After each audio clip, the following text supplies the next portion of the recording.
Bonjour et bienvenue dans ce nouvel épisode des Actus Stellaires. Merci de nous suivre. Aujourd'hui, je vais vous parler de plusieurs choses, mais tout d'abord, cette nuit, il s'est passé quelque chose. Je me suis réveillé à 3h33. Alors bon, vous savez, les heures miroirs, ça a toujours une signification. Mais là, du coup, d'un coup, je me disais, mais c'est bizarre, j'ai un truc. Je ressens, il y a un truc. Alors moi, on a tous nos petits éléments déclencheurs. Moi, souvent, c'est le pied. J'ai des petits picotements au pied et je sais qu'il y a un truc. Et j'étais là, j'étais réveillé. Je me suis dit, bon, je regarde sur le réveil. Ah ouais, 3h33. Je me dis, bon, ça me parle. En même temps, 33, ça me fait penser à Sananda, machin. Je me dis, bon, il y a peut-être quelque chose. Allez, je me lève, je vais regarder tout le monde qui dormait, le chien, ma chérie, tout ça. Et du coup, je me lève, je me mets à mon bureau, je m'installe. Tranquille, et puis je regarde et je vois, ouais, alors en effet, ça se battait un petit peu, il y avait des attaques au niveau de l'ensemble des piliers de lumière, les piliers cristallins, les réseaux énergétiques de la Terre, les grilles terrestres, solaires et stellaire. En fait, tout l'ensemble de tout le maillage énergétique, on va dire, de lumière de la Terre était attaqué par les draconiens. Et du coup, ils essayaient de grignoter, mais bon, ça marchait pas. Mais n'empêche, j'étais content parce que le cœur de la Terre, lui, n'a pas été attaqué. Ils ont même pas réussi à aller sur place. Donc, du coup, je me suis dit ouf, parce que là, quand même, ça poserait bien plus de problèmes. Donc voilà, je regarde, je me dis, est-ce qu'il y a quelqu'un sur place? Non, il n'y a personne. Je regarde avec mon pendule, je me dis, mais est-ce que la Fédération Galactique, est-ce que le commandant Ashtar, est-ce que les Urma, est-ce qu'ils sont au courant qu'il se passe quelque chose? Non, même pas, bon. J'appelle tout le monde, je me mets en connexion, je dis, maintenant, les amis, Ashtar, le conseil pléiadien, les Urma, plusieurs peuples et tout ça, je dis, mais il y a quelque chose là, c'est attaqué, il faudrait mettre une équipe. Après, j'ai appelé les 2-3 archanges, et puis moi, je me suis mis en connexion avec tous ces éléments-là pour envoyer de la lumière et puis aider pour que ça soit encore plus haut les fréquences, et puis que du coup ça permette à ceux qui sont allés sur le terrain pour aller les faire dégager de faire leur job. Alors du coup voilà, ça a été fait, c'était assez rapide, une petite demi-heure, ça c'est en fait parce que je l'ai vu à temps, sinon ça aurait peut-être été plus long, mais du coup ça a été assez rapide. Après le commandant Ashtar, il m'a appris, tout d'un coup j'ai reçu un message comme quoi il voulait me parler, et je me dis est-ce qu'il y a autre chose avant que j'aille me coucher, est-ce que je peux aller dormir, et non, pas tout de suite. Et en fait il y avait le commandant Ashtar justement qui voulait me parler, et puis il disait qu'il était vraiment honoré de tout ce qu'on faisait avec Delphine et avec toute cette communauté de lumière et tout, par nos piliers de lumière, les cercles de guérison et tout ça, qui s'étaient vraiment très très très heureux, puis qui voulaient nous dire qu'on tienne bon, parce que les choses vraiment se passe vraiment pour le bien, et puis qu'il y a vraiment quelque chose de majeur qui va arriver très bientôt dans les énergies. Ça pulse beaucoup, et puis voilà, il était très très heureux, donc j'ai trouvé ça vraiment génial. Et puis voilà, après j'ai pu aller me recoucher un petit moment. Du coup c'est pour ça aussi que j'ai pas fait la vidéo plus tôt ce matin, parce que j'ai dormi, là j'étais vraiment très très fatigué ces jours. Je trouvais que ça vraiment il y avait pas mal de fatigue physique aussi, mentale et tout ça. Je trouve que personnellement, en tout cas, je trouve qu'il y avait vraiment quelque chose qui demandait du repos pour être prêt au combat, dans la lumière, solide dans la lumière, bien ancré dans sa lumière. Donc voilà. Et ensuite, je me suis levé et connecté, voir un peu si j'avais des messages, c'est un peu la boîte mail de notre être. Et du coup, c'était le conseil pléiadien, c'était pas Ashtar lui-même, mais c'était le conseil pléiadien, et il voulait me faire part de quelque chose. C'est quelque chose qui en fait on connaissait pas vraiment. Il me l'a appris en fait ce matin. Il y avait quelque chose que donc il me disait bon bah vous savez, la matrice a été dissoute depuis un mois maintenant, et on ressent ses effets. Elle ne vivait que encore par procuration dans les esprits des gens qui étaient qui la faisaient vivre par habitude. En fait, c'est un peu comme un prisonnier, on lui ouvre la cellule mais il reste dedans parce qu'il est habitué. Voilà, c'est un peu ça qui s'est passé. Et du coup il me disait ben voilà, pendant 11 000 ans de vos années terrestres, les Anunnaki, les reptiliens, les draconiens, et les gris, les grands blancs, les insectoïdes et tous ces êtres nocifs, néfastes, ont exercé un contrôle. Et maintenant, justement, c'est la fin de leur contrôle. Mais vous pensez bien qu'en 11 000 ans, ils ont fait beaucoup de choses qui laissent des traces par rapport à la planète Terre. Donc du coup, ils m'ont fait part de quelque chose, d'une substance que l'humain génère et sécrète dans l'énergétique en ayant des peurs, des blessures, de la haine, de l'énervement, voilà, de la méchanceté, comme ça, machin. C'est en fait une substance qui s'appelle le louche. Et c'est une substance un peu noire comme ça dans l'énergétique. Et en fait, c'est une nourriture pour les êtres de l'ombre et les êtres qui agissent dans l'éthérique, dans l'énergétique, dans l'astral. À savoir aussi qu'il y a une sous-race de reptiliens qui vivent uniquement en invisible. Pas comme la plupart des reptiliens qui sont sous un masque en fait, et puis qui sont par exemple certains hommes politiques ou acteurs ou comme ça. Ça, c'est une sorte de reptilien qui peu à peu, avec tant de lumière, petit à petit on commence à voir, on commence à voir les yeux, la langue, tout ça. Enfin, on commence à voir un petit peu leur masque énergétique qui ne tient presque plus. Mais il y a aussi une autre sous-race reptilienne qui se nourrit de ça dans l'invisible. Et du coup, ça fait quand même depuis 11 000 ans que l'humain, sans le savoir, en sécrète. Donc voilà, il nous a été demandé à Delphine et à moi de purifier l'ensemble de la planète par les feux sacrés, par la source originelle, par tout ce qu'on sait faire et invoquer, et par la lumière de l'amour et l'unicité, de purger, de purifier en profondeur la planète Terre de toutes ces substances-là qui maintenaient aussi certaines illusions en place.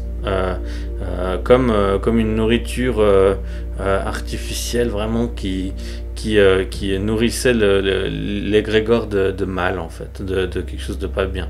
Donc du coup, voilà ce qui va être fait dans la journée. Et c'est génial parce que du coup alors on connaissait énormément de choses au niveau des reptiles, des gris et tout ça. Il y a énormément de choses, d'entraves et d'éléments, de larves, d'implants, de chaînes, de choses qu'ils installent dans l'énergétique, qui sont communs pour nous, Delphine et moi, parce qu'on en a tous les jours. Et justement, c'est notre rôle en tant que garant de la Terre, en tant qu'âme primordiale de la Terre, Delphine et moi de la Terre, Delphine de l'eau. On a récemment connecté avec l'âme primordiale de l'air. C'est merveilleux. Et petit à petit, on sait que il y a aussi la quatrième âme, un homme, la quatrième âme primordiale du feu, qui apparemment habite en Suisse, mais il n'est pas encore activé, il n'est pas encore conscient de tout cet univers, de tout ce qui est, voilà, de toute cette spiritualité, de toute cette énergie, ce monde et tout ça. Mais apparemment, je pense qu'il va venir à nous petit à petit. Les choses vont se goupiller pour que ça se fasse tout seul, comme ça s'est fait très très simplement pour nous, pour les trois éléments âme primordiale. Donc voilà, on est garant de cette terre, on est gardien, et justement, en tant que gardien, ensemenceur de l'univers, de la terre et voilà, les quatre, on a justement ces liens très forts avec les archanges, avec de lumière, avec les êtres stellaires, et on essaye de fournir des infos les plus fraîches possibles pour que vous puissiez être au courant des opérations en cours. Ça se passe... il y a beaucoup de choses qui se passent, mais ce que je peux vous dire, pour vraiment pouvoir aussi vous ressentir, aussi être acteur, actrice, parce que vous tous êtes des êtres de lumière et avez aussi un rôle à jouer. Vous n'êtes pas spectateur, spectatrice, hein, vous avez tous un rôle à jouer. Ben, je vous conseille déjà de faire un petit exercice tout simple, c'est de faire le vide en vous, de prendre quelques minutes, ça peut être quelques secondes au début, et puis peut-être 2 minutes, 5 minutes, 10 minutes, plus, de fermer les yeux, de chasser tous les pensées du mental. Vous pouvez demander à la source originelle de chasser toutes les pensées, tous les éléments du mental qui ne s'alignent pas avec vous et qui ne vous correspondent pas, qui ne vous appartiennent pas, ici et maintenant. Et vous faites le vide. Vous laissez l'espace pour cette connexion avec vos guides, avec les êtres stellaires, ou avec justement une vision ou quelque chose que vous avez envie de savoir sur la suite, sur la nouvelle Terre. Si vous vous connectez à la nouvelle Terre, vous verrez, c'est merveilleux, elle est magnifique, c'est époustouflant, vraiment, waouh. La nouvelle Terre, elle est tellement belle. Voilà, y a la nature, mais fois 1000.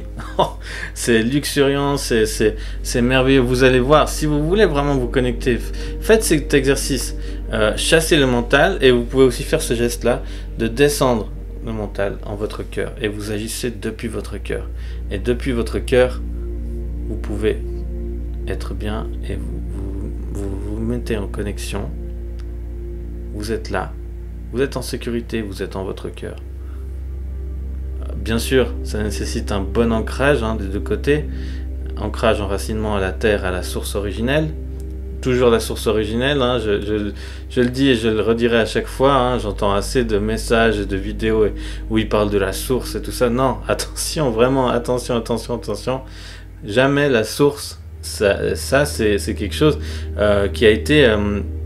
c'est une appellation en fait qui a été instaurée par les êtres sombres de l'ancienne matrice et de l'ancien monde en fait, pour créer cette fausse lumière qui était souvent connectée à la religion, à tout ce qui est trait à ça, et qui est vraiment très très très mauvais, comme beaucoup de livres dits sacrés qui malheureusement diffusent énormément de magie noire, de mauvaises choses. Donc voilà, vraiment pour votre bien et pour le bien de tous, connectez-vous à la source originelle, jamais une autre, parce que c'est pour votre bien. Et puis tout simplement, si vous n'êtes pas connecté au bon endroit, vous serez vraiment mal, parce que vous pourrez pas bénéficier de ces belles fréquences de la terre, de cette lumière, de bénéficier de cet appui angélique, céleste, de lumière, enfin de tous ces êtres merveilleux qui nous entourent. Donc voilà, pour le bien de tous, faites appel à la source originelle, et uniquement elle, parce que c'est la seule qui existe tout simplement. Donc voilà, pour ces actus du jour, c'était pas très très long, mais je voulais vous donner ces informations.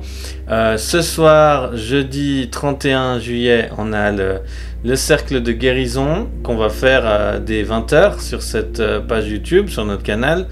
On va se connecter au Mont Shasta, qui est un lieu sacré de lumière très très puissant, que nous avons déverrouillé depuis quelques temps, parce qu'il y avait des cadenas, il y avait des choses qui retenaient cette lumière. Et la conscience supérieure de l'intra-terre, de l'Agartha, de la Lémurie, de Telos, très très très très très puissante, porteuse de codes de lumière, d'enseignements précieux, de codes originels de la lumière, tout simplement, en fait, les codes les plus purs et d'enseignement supérieur, eh ben, ont été libérés par cette montagne qui est considérée dans la spiritualité comme le nombril du monde, qui est d'une puissance merveilleuse. Eh ben, on va s'y connecter à ce pilier de lumière. D'abord, on va faire un cercle de guérison, faire en sorte que tout le monde soit en harmonie, purifié, ancré des deux côtés pour la sécurité de tous. Et ensuite, on va inviter les archanges de lumière, les êtres solaires, les 12 maîtres ascensionnés, les esprits des 4 directions, le grand esprit. Sananda est souvent avec nous, et voilà, il y a souvent des Pléiadiens, les Urmas, les Arcturiens sont très présents, les Aviens bleus, énormément de peuples, et souvent ils viennent d'eux-mêmes. On n'a même pas besoin de les inviter parce qu'ils aiment beaucoup en fait ce qu'on fait, parce qu'il y a tellement de groupes, de communautés qui font ce genre de choses mais qui ne sont pas connectés du tout ou connectés au mauvais endroit, donc du coup qui nourrissent quelque chose de très sombre, que ben nous ça contrebalance mais pour envoyer de la lumière, et puis c'est beaucoup plus puissant. Il y a certains canaux qui font en fait des choses, qui pensent faire des choses et bien, et en fait qui dupent tout le monde, parce que ben voilà, il y a malheureusement sur le web, sur internet, il y a des trucs, des canaux où tout d'un coup ils parlent de solaire, de canal solaire, de lumière solaire et tout ça, puis en fait ben voilà, ils sont déguisés, mais au final ils œuvrent pour quelque chose de pas très bien parce qu'ils sont pas ancrés aux bons endroits. C'est là maintenant, en ce moment, surtout maintenant, il va vraiment falloir faire appel à votre perception, à votre cœur, à ce que vous ressentez à l'intérieur de vous, de ce qui résonne. Parce que il y a beaucoup de ces lumières et ces fausses lumières qui gravitent un peu partout. Et vraiment, je voudrais vous dire qu'il faut, vous avez tout ce qu'il faut en vous pour savoir, pour vous rendre compte, pour éviter de vous faire justement duper par ces messages, ces vidéos, ces canaux qui se disent lumineux mais qui en fait nourrissent un égrégore très sombre. Et ça, ben voilà, on est encore dans cette dans ce petit décrochement où ils se battent beaucoup pour rester et pour se nourrir de quelque chose, vu que nous, dans cette communauté de lumière, et on apporte tellement de puissance, de lumière, d'unité, d'unicité, d'harmonie, de plein de belles pensées, de belles énergies de lumière, de rayons universels, de feu sacré, de lumière angélique, céleste, que c'est tellement d'une puissance phénoménale que de l'autre côté, ben ils essayent des fois de faire un peu de se faire un peu passer pour des gens lumineux, mais en fait pas du tout. Donc attention, prenez garde à ça, parce que la lumière elle est en vous et nulle part ailleurs. Et prenez soin d'elle, ressentez, soyez bien ancrés à la terre, à la source originelle, et faites appel à votre cœur, car c'est votre fidèle allié, votre plus fidèle allié, et votre boussole la plus fiable. Donc voilà, je vous souhaite une très belle journée et je vous dis à très vite pour des nouvelles actus.